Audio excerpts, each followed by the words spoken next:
Hello दोस्तों, एक बार फिर से स्वागत है आप सभी का हमारे यूट्यूब चैनल में बने रहने के लिए। दोस्तों, आज की इस वीडियो में मैं आपको क्लास 10th साइंस सेट 5 का ऑब्जेक्टिव बताने वाला हूं। तो आप लोग इस वीडियो को मिस मत करना, वीडियो को अंत तक जरूर देखना।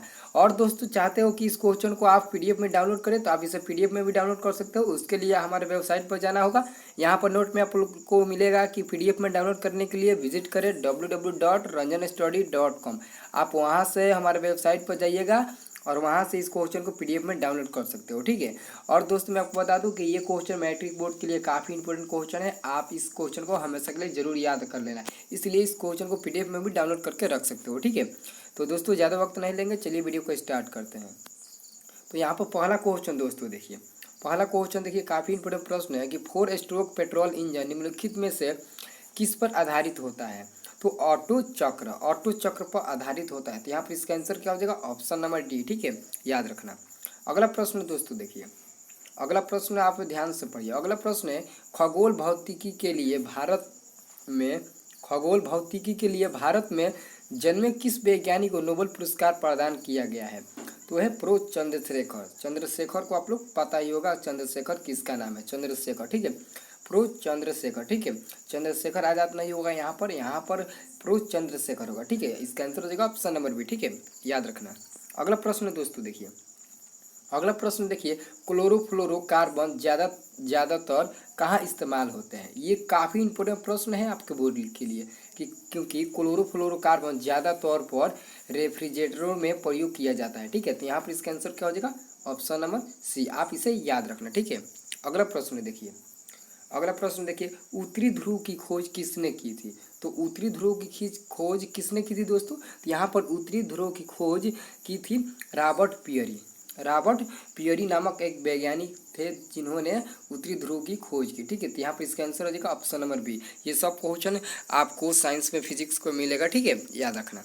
अगला प्रश्न दोस्तों देखिए, अगला प्रश्न आपको मिलेगा यहाँ पर। अगला प्रश्न देखिए, निम्नलिखित में से कौन सा कण परमाणु के नाभिक से संबंधित नहीं है।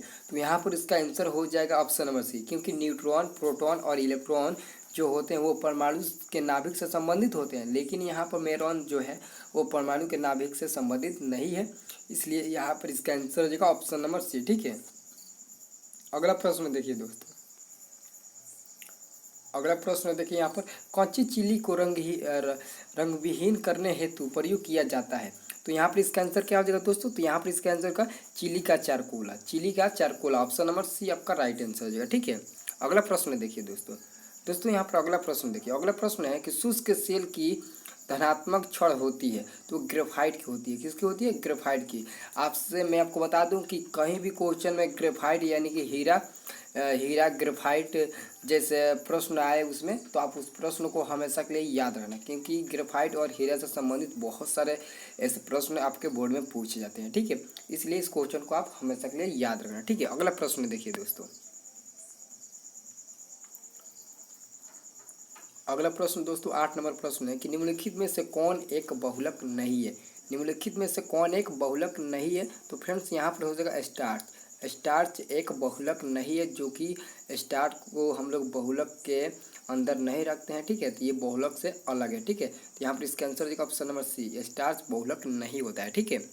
अगला प्रश्न देखिए दोस्तों, अगला प्रश्न है कर्पूर, मतलब कि हम लोग अपनी भाषा में कपूर कहते हैं, ठीक है। तो यहाँ पर कर्पूर को किस विधि द्वारा शुद्ध किया जाता है।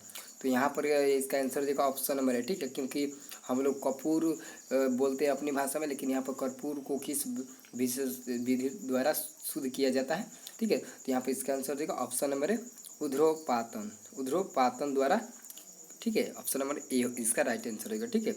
अगला प्रश्न दोस्तों देखिए, अगला प्रश्न आपका केमिस्ट्री का प्रश्न मिलेगा कि कार्बनिक यौगिक में हाइड्रोजन के अतिरिक्त कौन सा तत्व सामान्यतः होता है। तो कार्बनिक यौगिक में हाइड्रोजन के अलावा कार्बन होता है। कार्बन और हाइड्रोजन ज़्यादा तौर पर कार्बनिक यौगिक में प्रयोग आते हैं, ठीक है। तो इसका आंसर राइट होगा कार्बन ही, क्योंकि जहाँ कार्बन होगा वहाँ तो हाइड्रोजन ज़रूर होगा, एकदम अवश्य होगा, ठीक है। इसलिए आपको यही होगा आंसर, कार्बन, ठीक है। ऐसे जहाँ भी मतलब कि हम लोग बनाते हैं, जो भी मतलब इसका सूत्र होता है, जैसे मान लेते हैं कि कोई संरचना सूत्र लिखना हो तो यहाँ पर इसका प्रयोग होता है, ठीक है। इसलिए इसका आंसर हो जाएगा कार्बन। ठीक है, अगला प्रश्न देखिए। अगला प्रश्न है दोस्तों कि सर्वप्रथम रक्त परिसंचरण तंत्र का अध्ययन किसने किया था? तो किसने किया था? तो हॉर्वे नामक वैज्ञानिक ने किया था। ठीक है, इसका आंसर याद रखना, ये बायो का क्वेश्चन है। ठीक है, अगला प्रश्न दोस्तों देखिए। अगला प्रश्न है कि पेस मेकर का संबंध किससे है?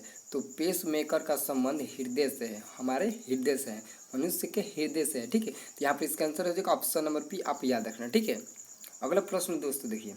अगला प्रश्न है कि गति प्रेरक किससे संबंधित है? तो गति प्रेरक किससे संबंधित होता है? तो यहाँ पर इसका आंसर हो जाएगा ऑप्शन नंबर डी, हृदय से। यह भी हृदय से ही संबंधित होता है। ठीक है, यहाँ पर इसका आंसर हो जाएगा ऑप्शन नंबर डी। ठीक है, अगला प्रश्न दोस्तों देखिए।